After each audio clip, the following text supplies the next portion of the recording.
संभल रहा, यही इस वक्त का बड़ा अपडेट है और जानकारी आप जानेंगे तो हैरान रह जाएंगे। तानाशाही कानूनों के अत्याचार में पीओके दबा हुआ है। तानाशाही कानून वहां पर चल रहे हैं और पीओके में अत्याचार भी बढ़ रहा है। पीओके में पाक सरकार के खिलाफ प्रदर्शन और तेज हो गए हैं। पीओके में रैली हो रही है, प्रदर्शन हो रहे हैं, लेकिन अब उन्हें रोकने की कोशिश है, आवाज दबाने की कोशिश, क्योंकि अब रैलियों और प्रदर्शन पर रोक लगाने की बात सामने आ रही है। रैली प्रदर्शन पर बैन के अध्यादेश को मंजूरी दे दी गई है। पीओके में अध्यादेश के खिलाफ प्रदर्शन हो रहे हैं, यानी पहले अपने अधिकारों को लेकर प्रदर्शन हो ही रहे थे और अब ये जो अध्यादेश है जिसमें रैली और प्रदर्शन को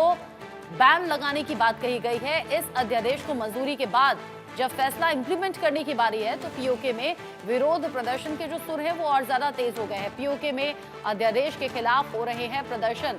तस्वीरें लगातार रह रहकर सामने आती हैं पीओके में, जहां लोग सड़कों पर आ जाते हैं, जहां लोग अपने अधिकारों की बात करते हैं, जहां अत्याचार के खिलाफ आवाज उठाते हैं। और ऐसे में पीओके में एक बार फिर से विरोध के सुर उठे हैं, लेकिन साथ ही साथ पाकिस्तान सरकार की तैयारी, अध्यादेश को मंजूरी दे दी गई है ताकि रैली या प्रदर्शन पीओके में ना हो सके। पाक अधिकृत कश्मीर में लोग लगातार परेशान हैं, बेसिक सुविधाएं तक उनसे छीन ली जा रही हैं। बेसिक सुविधाएं यानी कि बहुत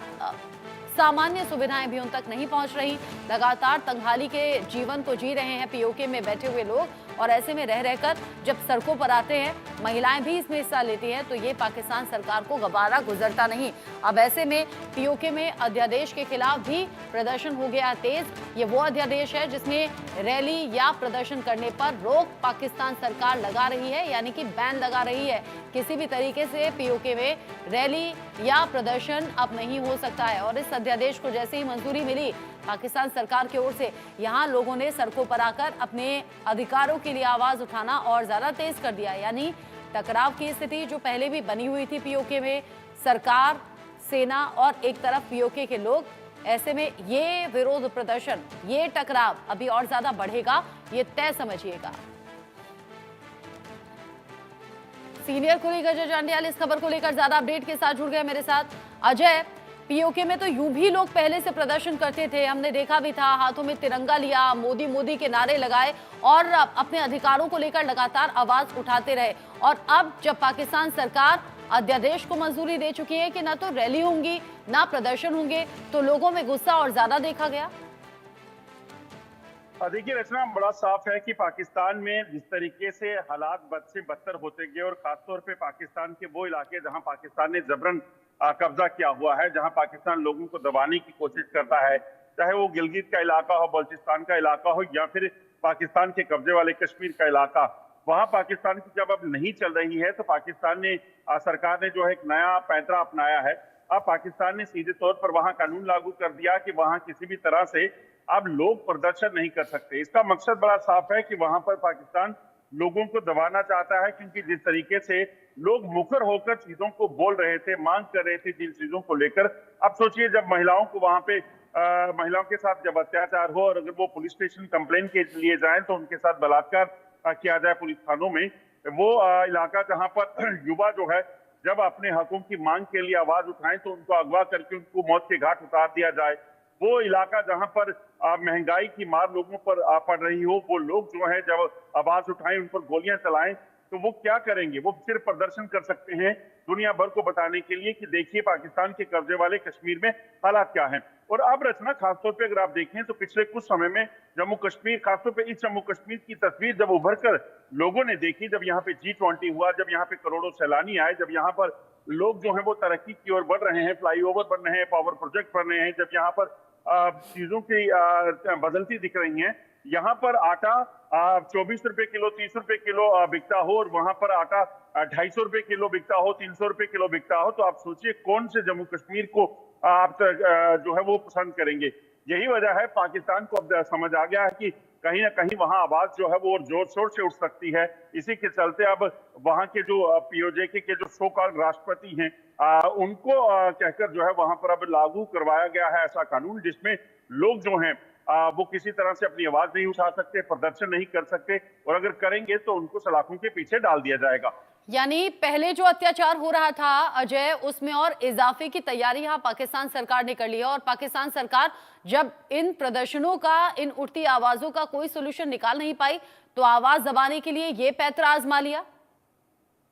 देखिए, पाकिस्तान के पास सोल्यूशन कहां से आएगा जब वो पाकिस्तान जो आज बदहाली में है, जहां पर पैसे पैसे के लिए मोहताज है, दुनिया के सामने वो कटोरा लेके बैठा होगा, तो वो पाकिस्तान उस इलाके की खासतौर पे क्यों खबर लेगा और क्यों बेहतरी करेगा जिस इलाके को उसने सिर्फ और सिर्फ इसलिए कब्जाया है क्योंकि वहां पर कब्जा करके वो भारत में या अपने देश में सियासत कर सकता है। वहां के लोगों को वो थर्ड क्लास सिटीजन वहां पे माने जाते हैं, क्योंकि फर्स्ट क्लास सिटीजन हैं जो पाकिस्तान के लोग हैं, और थर्ड क्लास सिटीजन वो हैं जिनको वहां पर इलीगली पाकिस्तान ने कब्जा किया। उन लोगों को इसी तरह से दबाते रहा गया। और आप देखिए, उस जम्मू कश्मीर का वो हिस्सा जो पाकिस्तान के कब्जे में है, उसका इस्तेमाल पाकिस्तान ने कभी किसी अच्छी चीज के लिए नहीं किया है। उसका इस्तेमाल क्या है, वहां पे टेरर लॉन्च पैड बनाने के लिए इसका इस्तेमाल किया गया। वहां पर लोगों, युवा जो है, उनको हथियार थमा दिया, उनको जम्मू कश्मीर में भारत के खिलाफ जंग लड़ने के लिए भेज दिया गया। उसका इस्तेमाल जम्मू कश्मीर में आतंकी घटनाओं को अंजाम देने के लिए किया जाता है। तो वहां पर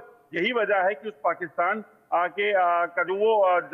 इलीगली जो कब्जा किया गया हिस्सा है जम्मू कश्मीर का, उस पर पाकिस्तान की कोई रहम नहीं हो सकती। और वहां पर सिर्फ और सिर्फ अत्याचार पाकिस्तान कर रहा था, और अब उसमें और इजाफा तब हो जाएगा जब लोग अपनी जो बेसिक डिमांड है, आप सोचिए पाकिस्तान के कब्जे वाले कश्मीर में जो डैम बनाए गए हैं, वहां पर जो डैम में पावर जनरेट होती है, उसका 1% हिस्सा भी वहां नहीं दिया जाता, वो बाकी पाकिस्तान को सप्लाई होता है। वहां पर जो खाने हैं बड़े, क्योंकि वहां पर आप देखें तो जो जानकारियां हैं कि ऐसी इलाके हैं जहां पर कई सोने की खाने हो सकती हैं, कोयले की खाने हैं, वहां पर तमाम चीजें जो है वो मिल सकती हैं, मगर उस इलाके का इस्तेमाल भी पाकिस्तान जो है अपने इकोनॉमी को मजबूत करने के लिए करने की कोशिश करता है, चीन को देने की कोशिश करता है, ना कि वहां के लोगों को उसका फायदा होता है। अजय, जिस तरीके से डिटेल में आपने बताया पीओके में लोग क्या क्या झेल रहे हैं और कैसे पाकिस्तान सरकार का रवैया वहां के लिए है। अच्छा, पीओके में जिस तरीके से प्रदर्शन होते रहे और जिस तरीके से प्रदर्शन में उठने वाली आवाजों को दबाया गया, सीमा के इस पार सेना, यानी कि यहाँ हिंदुस्तान की सेना जो बड़ी सम्मानजनक है भारत के लोगों की नजर में, और 24 घंटे सातों दिन देश के लिए देशवासियों के लिए सुरक्षा में पहरा देते हैं, फिर चाहे उनकी जान क्यों ना न्यौछावर हो जाए। और उधर उस तरफ अगर देखें तो वहां सेना ही लोगों के लिए सबसे बड़ा काल बंद कराती है, जहां महिलाओं के साथ दुष्कर्म की घटनाएं भी सामने आती है, जहां लोगों को बेवजह मौत के घाट उतार दिया जाता है। कब कहां से किसको उठा लिया जाए और कब कहां किसी का शव मिल जाए ये मालूम नहीं होता। ये एक बहुत बड़ा बेसिक अंतर है कि लोग असुरक्षा की स्थिति में नहीं अब रहना चाहते और इसीलिए रह रहकर प्रदर्शन में आवाज तेज हो रही है। बिल्कुल आपने सही कहा, और आपको बता दूं, मैं एक एग्जांपल आपको देने की कोशिश करता हूं। पाकिस्तान के कब्जे वाले कश्मीर से एक महिला जो है वो एक आतंकी के साथ शादी करके जम्मू कश्मीर आई थी। वो थना मंडी में रहती है, और मुझे याद है जब उस महिला के साथ हमने एक स्टोरी की, जब उसके जो पति थे उसने यहाँ पर आकर सरेंडर किया, तो उसको वो आम जिंदगी जो है वो जीना चाहता था, क्योंकि उसे अब शायद मौत का यहाँ जो पाकिस्तान का राज का समझ आ गया था। जब वो जम्मू कश्मीर में यहाँ पर आम जिंदगी जीने लगा, लोगों के बीच में रहने लगा, और उस महिला के साथ हमने एक स्टोरी की और उसका इंटरव्यू किया, तो उस महिला ने बताया कि उसकी माँ के साथ जो है वो वहां के जो कुछ पुलिस कर्मी थे, उन्होंने वहां पर बर्बरता बरसाई, यानी कि उसके साथ बलात्कार किया, उसको मारा गया, पीटा गया। जब वो पूरा परिवार पुलिस थाने में गया रिपोर्ट लिखाने के लिए, उनको सबको, कुछ खासतौर पे जो लड़की महिला यहाँ पे आई थी, उसने कहा कि वो अपनी माँ के साथ, अपनी मासी के साथ जब वहां पहुंची तो उसके साथ भी बलात्कार वहां पे हुआ। आप सोचिए, जब इस कदर वहां पर जो आपके साथ बर्बरता बरसाई जाती हो, इस कदर आपके साथ सलूक किया जाता हो, तो कौन किस पे भरोसा करेगा। आखिर पाकिस्तान के कब्जे वाले कश्मीर में प्रदर्शन क्यों होते हैं? उसके पीछे की वजह यही है कि वहां उनकी सुनवाई वाला कोई नहीं। अगर प्रदर्शन कोई डेमोक्रेटिकली करता है तो उसका मकसद ये होता है कि सरकार हो, वहां पर कानून है, वो उनकी सुनेगा और उनको राहत मिलेगी, चाहे वो खाने पीने के वस्तुओं के लिए करे, चाहे वो किसी अत्याचार के लिए करे, तो उसकी सुनवाई होती है। मगर वहां सुनवाई नहीं होती, वहां प्रदर्शन करने वालों को दबाने के लिए या तो उनको मार दिया जाता है, और अब तो कानून ही लागू कर दिया कि आप प्रदर्शन कर ही नहीं सकते। तो आप इसका अंदाजा लगा सकते हैं कि पाकिस्तान किस तरह से इस वक्त जो है वो अंदाजा यहाँ लगा उस, सकते हैं कि जो जम्मू गुस्सा, कश्मीर जो की तरफ- नाराजगी लोगों में पहले थी, वो अब कितनी ज्यादा बढ़ गई होगी, और साथ ही साथ घुटन भी, क्योंकि पाकिस्तान सरकार तो हर कोशिश करती है इन लोगों की आवाज दबाने के लिए, प्रदर्शन को रोकने के लिए। बहुत शुक्रिया अजय आपका, नजर आप बनाए।